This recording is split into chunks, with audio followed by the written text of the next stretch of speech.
Hi, I'm Anna. I am a senior at Stockton. I'm a marine science major, and I want to talk to you guys about used textile waste and sustainable fashion.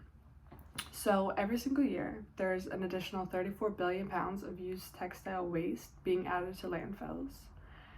Annually, every individual person on Earth generates about 100 pounds of used textile waste. And used textile waste includes things as clothes, like old clothes, new clothes they don't wear, just clothes and shoes and accessories that aren't being used and being thrown away. So there are a few ways to combat this problem, such as shops such as Plato's Closet or donating your clothes in the clothing bin drop-offs. But the problem about these is that Plato's Closet doesn't take all of your clothes, or if they do, they end up just throwing out the ones that don't get sold. For the clothing drop-off bins, we are donating clothes to other areas, and once they don't use those clothes, once these people don't find the need to wear these clothes that we have and we donated, they just sit there in huge landfills, just collecting waste, collecting pollution, collecting just a ton of stuff that does not need to be there. So this is a huge problem, and I don't think most people understand how big of a problem this is. We are contributing to this through micro trends that we see on social media, such as the Y2K fashion, the coconut girl aesthetic, just fashion trends that are only seen for a season or a year, and then that's it.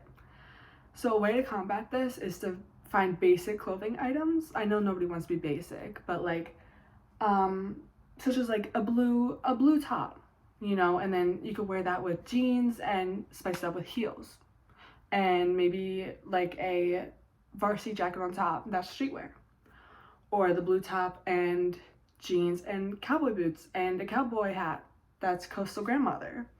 You can find different aesthetics with basic clothing.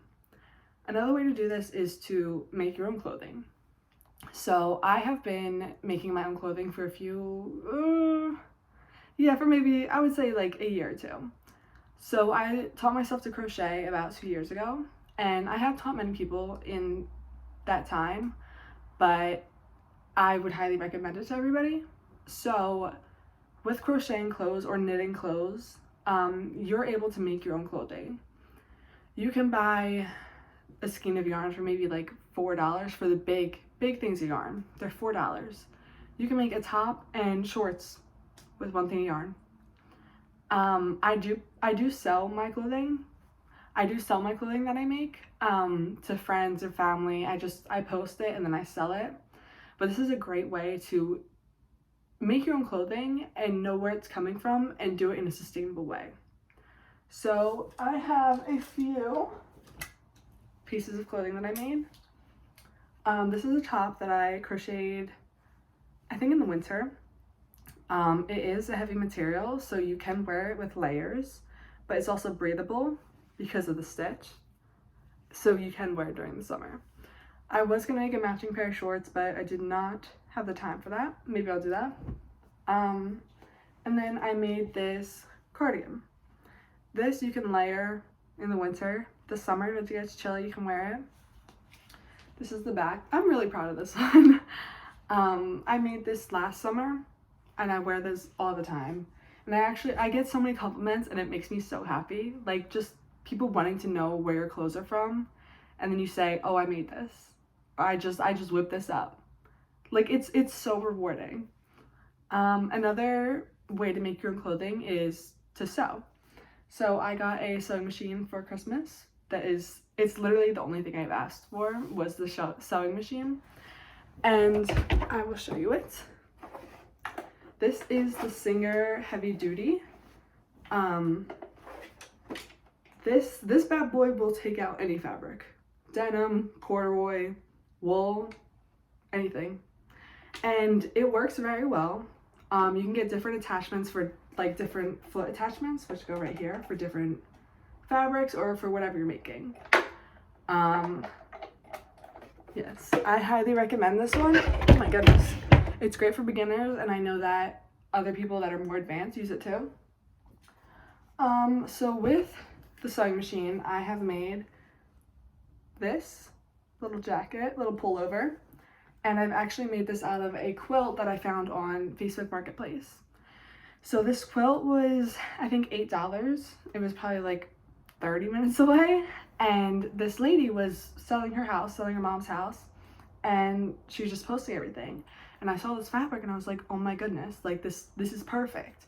And she was so happy to give me it, and then she wanted to see what I was gonna make afterwards, so I sent it to her, and she was just so thrilled that I could make something out of something that they weren't using anymore. And then next, I just finished this dress on Monday, actually. It's a cute little dress. I made it for a baby shower and for the summertime. But all of these clothes are specifically designed to fit me. You will not find a better fit of clothing if you don't make it yourself. And it's so rewarding to make your own clothes. I cannot stress that enough. And it's sustainable. You know, you're making these clothes that will last so long, and they look great, and they won't end up in the landfill, like if you continue to wear them and make things that you are gonna wear. But yes, I cannot recommend making your own clothing enough. It is so rewarding, so empowering, and everything you make is just so cute and so fun. It's the best little hobby ever. Thank you. Thank you for watching.